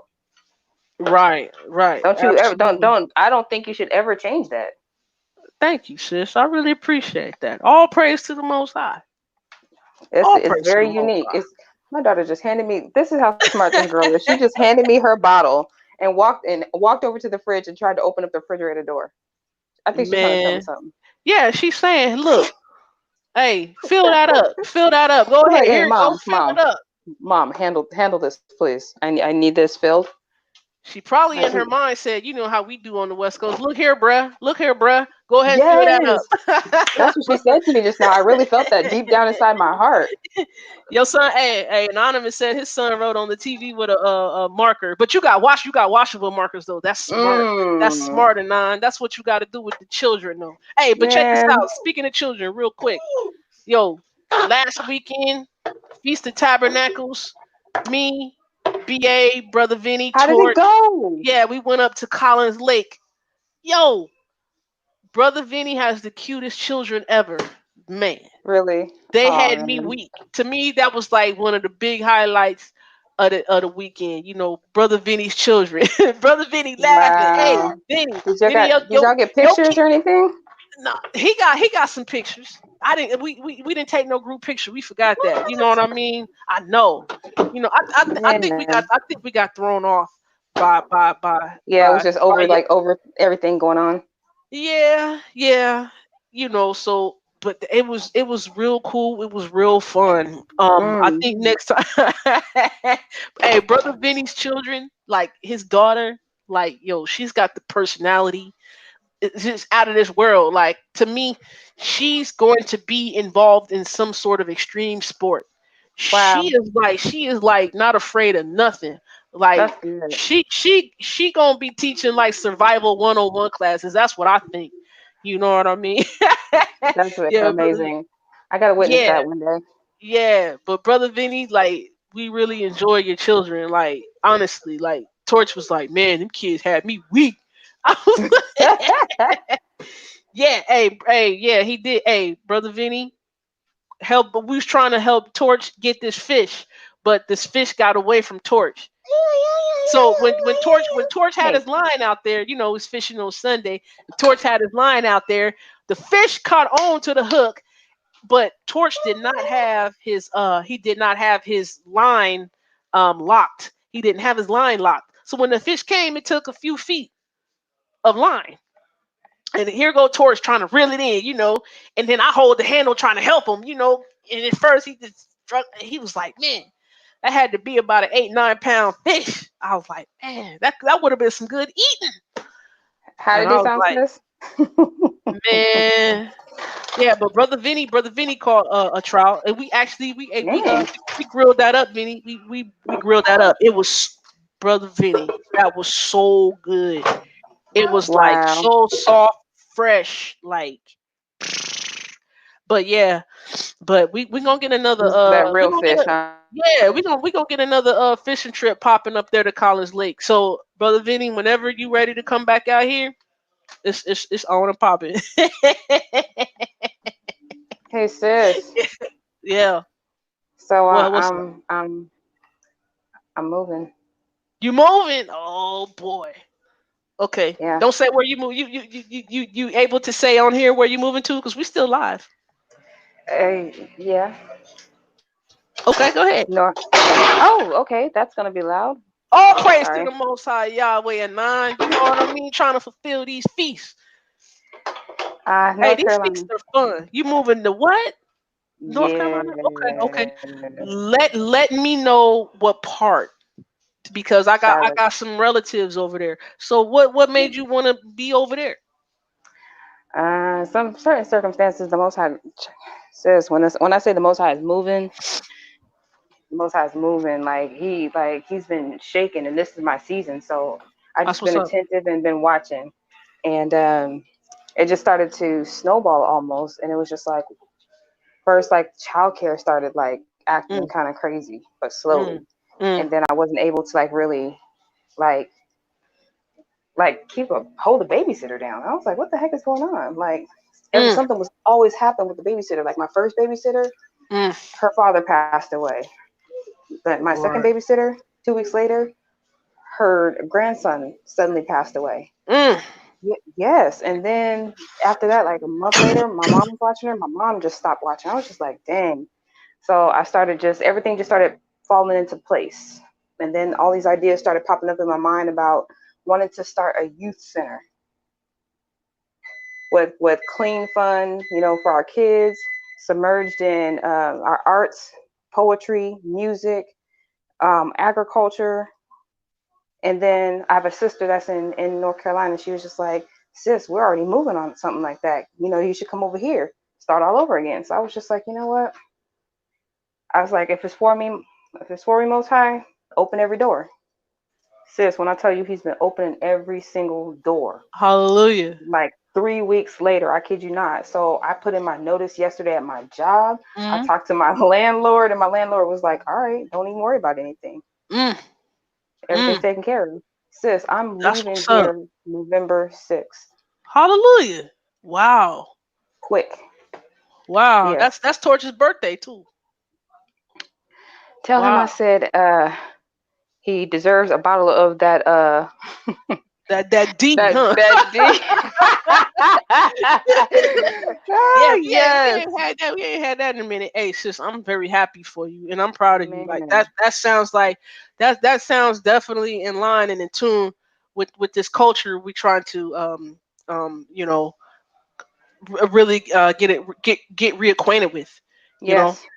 uh man, like North Carolina and South Carolina right now. Well, I don't know if it's right now, but lately, the few years ago, it seems like there's been some land over there ready to be purchased and very cost efficient. Mm-hmm. You know, Absolutely. so Absolutely. I'm man, excited because I know we're trying to like come into our own and try to find who we are, but we can't forget about our kids. right, We right, can't forget right, to I mean to they fall in because we're trying to so busy trying to find ourselves. We gotta make sure that, they're safe. We gotta make sure that we're praying for them. We gotta make sure, right. that they're taken care of, that their That talents we are s- nurtured. that we set them up. You Yes. know that we give them a hand up or set them up when it's time for Right. them to live, thrive and flourish. You know what I mean? Exactly. Because look what's going on in Yeah, these schools. Look what's going on in these schools right that now. part, They that need part. after school, they need proper after school programs. They need things that are geared more toward their talents. There's kids that be doing True. poetry out here, that be Yeah, doing music, right. and who better than to have like, Right. yeah, Movie production and all that stuff. And all and then that. and then one thing I want to interject is that like sometimes these public schools getting out of hand. Too many teachers, with the students, man. It's crazy. But Yeah. yeah, go ahead. But we need to start, instilling trust back into our people, as a Right, whole. Whoever is trying right, to be a part of this, right, whoever is trying to be a part of this, right. whoever. Whoever, We need whomever. to start, yes, whomever. We need to start instilling trust back into the people, period. Because Right. everybody's so closed off and about one. What is it when you're back in the corner and it's everybody's self for self, Right. and it takes a village. It does take a village, so True. we need to instill that again. Right. But So it takes a village that you can trust. You know what yes, I mean? yeah, It takes a village you can absolutely, trust. absolutely. Takes a village you can trust, most And like you definitely. said, we got to keep on praying for our brothers out there, Right, right, right. praying for our Definitely brothers. praying for our brothers, praying for each other. Man, oh Yeah, my gosh. Yeah, yeah, yeah, yeah, yeah. That's what's yeah. up. That's what's up. It's a new start, so That's what's keep me up up. in prayer. You Definitely. got Okay, it. so that's pretty much a couple weeks. That's about less than 2 weeks. Yeah. Mhm. Dang. Yep. That's what's happening. Okay. Yeah, you definitely, I mean, definitely keep in touch. Of course, please. You know. You know that. You know that. Yeah, yeah, yeah, Distance yeah. might be in the way, but the spirit, too. Oh, Where that two ain't or more are nothing. gathered in spirit ain't exactly just how we're talking right now. I'm sitting right next to you. You just can't see me. Right, right. No, I can see you. I just can't, I can't see you beyond You the can't. Yeah, you can't. You can't. Yeah, you can't. I can't touch you. I can't tap you on the shoulder real quick. right. You can't see me beyond the camera though. But yeah. I mean, I went back and looked at the series again. What we did, Yahweh is Mhm. uh Yahweh is head of household, and Yeah. we looked at the original definition of what head meant, and then all that. I went back and Mm. looked at that, and it was a blessing to have you on. I can't wait for the next thing that me and you and Man, BA get on. You know what I mean? I still got some things in the works. We still got some things brewing. I know. I You know. Trust me. I know. I Yeah, know. I yeah, know. But that was your baby. That was your baby, and it was time to release that baby out into the open. Like it was. it was that was beautiful. That was Yeah. beautiful. The way that unfolded, sis. Great job. Phenomenal job. Phenomenal Hallelujah. job. All praise Hallelujah. to the Most High for instilling Yep. that into you, that diligence Hallelujah. and keep on pushing through. That was beautiful. Loved Right. it. Right. So let me see. In actual, what I say, I was on chapter 25, 26 of this. I think. I think. Uh, I feel yeah. better. I'm pretty much between. Let's see. Oh my gosh. Okay. I think. Well, let me not tell that lie because I'm a little bit further than what I said I was.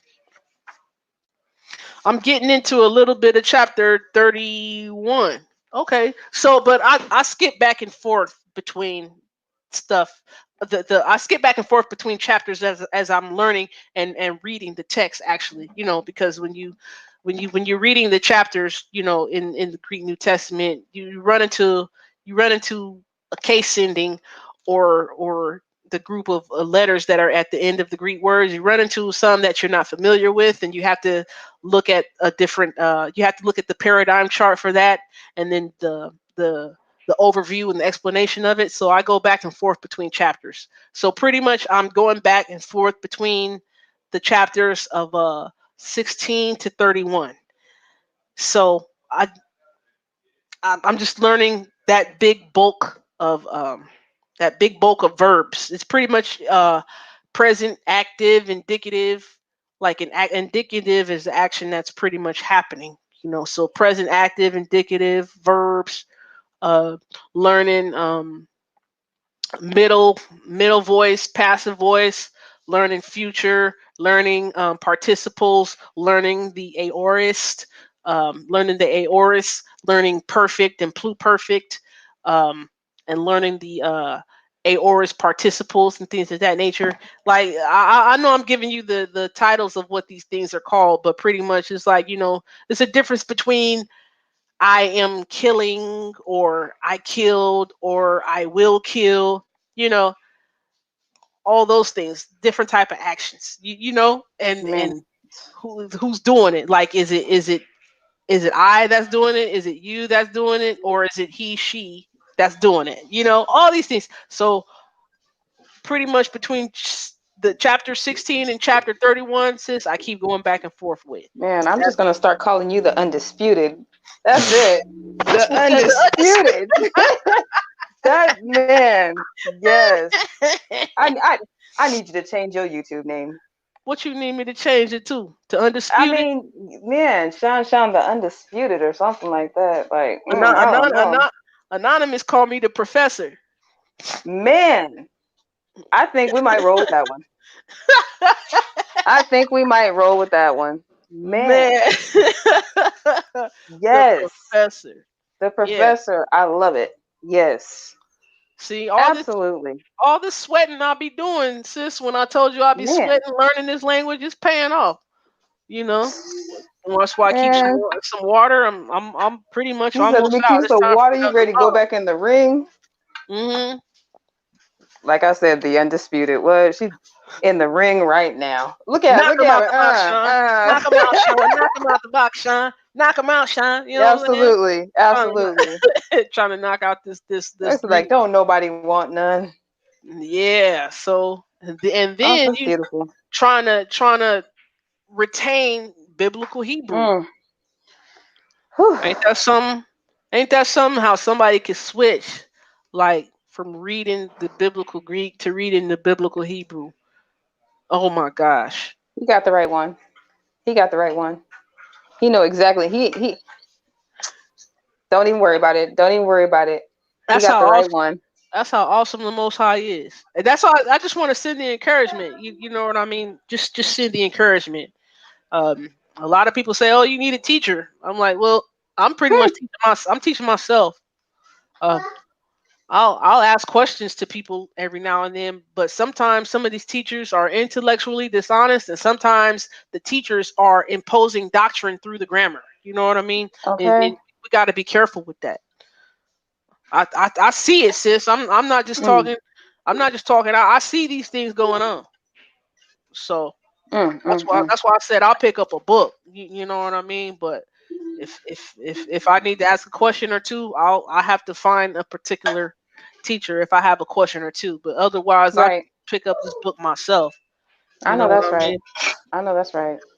You said Sean. What you said? Nah, you told some brothers the other day. Shanti will give you that work. Oh, Ah, yeah. no, no. Hey, wait till I'm really done with all the chapters in this basis of biblical Greek book. Wait till I'm done. I'm gonna just walk up to people and just start talking Greek. Hopefully, There you go. hopefully, you There know. you go. But mainly, I just wanna get the sincere milk of the text and what Mm, it's actually saying before I mm. even get to an interpretation. See what it's actually saying. Because, like I said, one word added or one word taken away, it can influence an entire doctrine. Like, sis, there's so many false doctrines built from so many added words and stripped words from the text. When I'm looking at textual criticism, I promise you, like, you know, it's just it's crazy. It's crazy. I mean, I've done videos on it a couple of times where, talking about, well, can a woman be a pastor, and then I also talked about um uh First Timothy chapter 3, where uh it says the translation said a deacon got to be a husband of one wife. And I looked at the text. I looked at the original Greek text of that, and then I took a look at textual criticism, seeing which words are actually there in the Greek. And I'm like, dude, people done built up a whole false doctrine because words are added in the translation that are not there in the original Greek. And for one, I'm gonna say this lastly. Me as a believer in Yeshua, Jesus as the Messiah, Christ, Mashiach, I'm really grateful that I wanted to take the time and that I was convicted and led by the Spirit to learn the original text of what I believe in. I believe in the renewed covenant. I believe in the New Testament. And not a lot of messianic believers actually want to take the challenge of learning a little bit of the original text that they say they believe in. I'm like, how can you give an answer and stand firm on what you believe if you don't look at this stuff a little bit? Comfortability. I'm telling you, sis, I'm thankful because removing the middleman has helped me a lot. Yes. Oh my Like, goodness. I am not exaggerating. There are so many false doctrines that are coming off layer by layer as I'm Mm-hmm. learning this biblical Greek. I am not gonna front. Mm. Ugh. Shalom, brother Rodney. Shalom. You said this is your first live with the Shabbat. Who's the Shabbat? Probably Oh, Shabbat. first time live on Shabbat. Okay, my bad. Shabbat. Nice. Welcome, welcome, welcome, welcome. Welcome, welcome. And You Shabbat wanna? Shalom. Yeah, Shabbat Shalom. Shabbat Shalom. Yep. Yeah. The lesson that I presented pretty much started at 7 o'clock Pacific Standard Time, and the lesson ended about 8:30, about 8:30, 8:35 Pacific Standard Time. So you can go back when this video uploads and look at that hour and a half presentation that I was doing.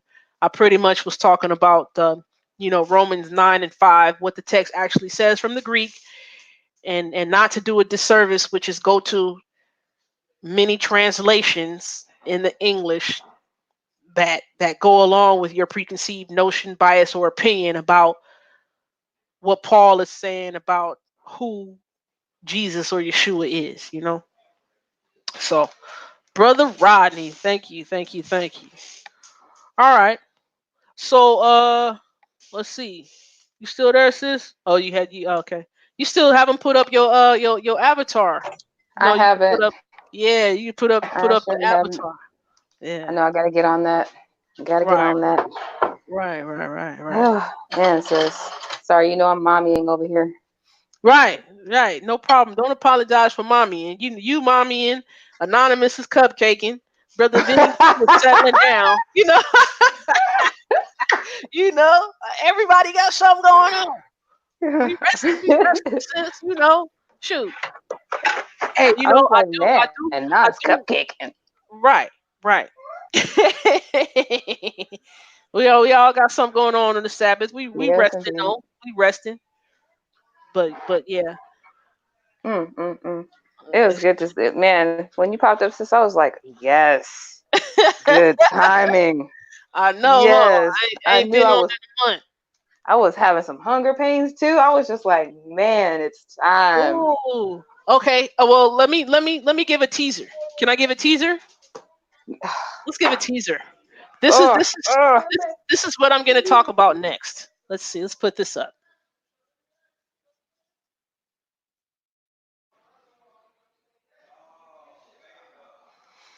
Y'all see this?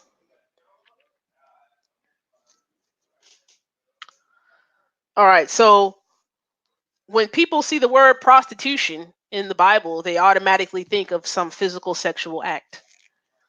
And then when you see the phrase temple cult prostitution in the English translation of the text, you think that there's some sort of physical sexual act going on in the temple, right? But I've been trying to research some things, and actually some of the definition of the translated word from the Hebrew to the English actually is, I'll just say it's a different definition than what we would think it is. So I picked this study up and I picked this book up because I'm a woman, and a lot of people say, "Oh, the women, they can't go into this certain part of the temple because they're, women, and the Most High wants to protect them. There were temple cult prostitutes going on in the temple, and the Most High says don't go in the temple because you might get disrespected sexually, and might get made a prostitute and all this stuff." And I said, "Huh, is that the real reason why women can't go into certain areas of the temple?" Now, am I a rebellious woman? No. Do I care about being in certain parts of the temple? No. But if you're going to say a woman can't be in a certain part of a temple, please give the genuine reason why. And what I found out is the genuine reason why women can't be in a certain part of the temple. And it had nothing to do with physical sexual acts Okay, in the can, temple. It had nothing to can I do with try? it. Can I try? Chime in! I mean, can I? Chime in. That was the teaser. That's what I'm gonna be. I Well, mean, that's what I'm still working on. Go ahead. can I possibly tap on a little bit on the teaser a little bit? Tap on the teaser. Was it? I mean, wasn't it? Wasn't it because they couldn't control themselves?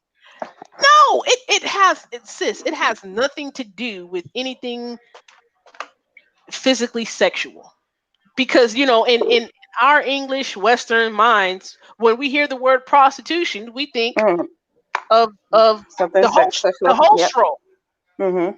Okay, we think Mm. of Don Magic Wand and the whole stroll. That's what we think of when we see prostitution. But you know, Man, okay, all right. I'm gonna have to. I'm gonna have but to come in right, with you on that one. I'm gonna have yeah, to check that right, out. right, exactly, Anonymous. Because guess who was also called temple cult prostitutes? The males were too. So the translations in the text, we're going to further look at them. We're going to further look at them. So that's something I'm working on to present here on the YouTube page. I'm just taking my time with it because it's going to be Yeah. very controversial. It's going to be controversial because of what I just said. Some people say, "Hey, women, you can't be in certain part of the temple because the Most High wants to protect you and everything, yada yada yada." And they talk about it has something to do with the Hittites, and we don't want to look like the Hittites. So no, it don't have anything to do with that. Do I want to be up in, like, look, back in the day? If I was, hypothetically, if I was a woman back in the day, right? And in the court of the women, I would stay there. Do I want to go further No, I don't need to. Don't want to. Like the priests were were responsible for slaughtering, pretty much butchering the animals. That's a lot of blood. Do I want to do that? No. Don't need to, don't want to. You know what I'm saying? Don't need to, don't want to. You know, like, Sean said hard pass. yeah, the thing is, like, women for the most part are not trying to run everything and control everything. Sometimes we just want to be out the way. Yes, I indeed. mean, but my thing is, give the actual reason why the women can't go in a certain part of the temple. Give the Mm, real reason. You know what I'm saying? Like, give the real reason why we can't go in a certain part of the temple. mm. Not this made up thing, but it's because of a couple of historians. I will say Herodotus, um, and then Strabo, who actually copied Herodotus. Herodotus actually did not give any archaeological evidence to back up uh, what he posited about the temple cult prostitution. But we'll save that for later. That's enough of that. All right, circumcision. That's What gonna be a about, good one too. yeah? What about circumcision, brother Rodney Frederick? You just put up the word circumcision. What about circumcision are you referring to? I should ask.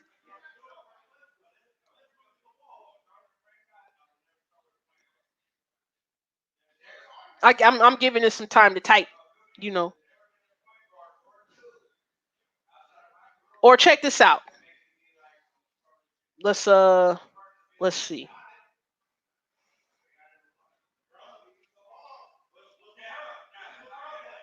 Are you saying circumcision has something to do with why the women couldn't go into a certain part of the temple? Oh, you was taking a wild guess. Okay, okay, okay. Yeah, yeah, it's good to guess. It's good to guess, but I don't know when I'm gonna. I But don't know it's when I'm coming gonna. out. Yeah, I don't know when I'm gonna present this information. You know. Stay tuned. Yeah, but that's what led me to really research the whole temple cult prostitution thing, is because one of the reasons why they said, the women couldn't go in a certain part of the temple. I'm like, well, no, that's is that the real reason why, but yeah, I want to be out the way. I don't want to have to butcher anything, you know like, But honestly. Brother Riley, stay tuned though. Stay tuned Yeah, because it's gonna look, be look, look, good. look, look. When I'm cooking chicken, sometimes my hands don't even want to touch the chicken. When I'm seasoning it. You know what I'm saying? I'm one of those. I'm like prissy a little bit when it comes to that. So Nah, if I barely want to touch the chicken, sis, why would I want to be a priest slaughtering all? I don't want to do that. Oh, no problem, no problem, brother Rodney. No problem, brother Rodney. Yeah, but hopefully you're tuned in or you're subscribed to the channel, and when I do present the information, you'll come in and see what I bring forth through the Most High Yahweh. You know, but yeah, circumcision. That's good. That's a good guess. That's a good guess. That's a good guess.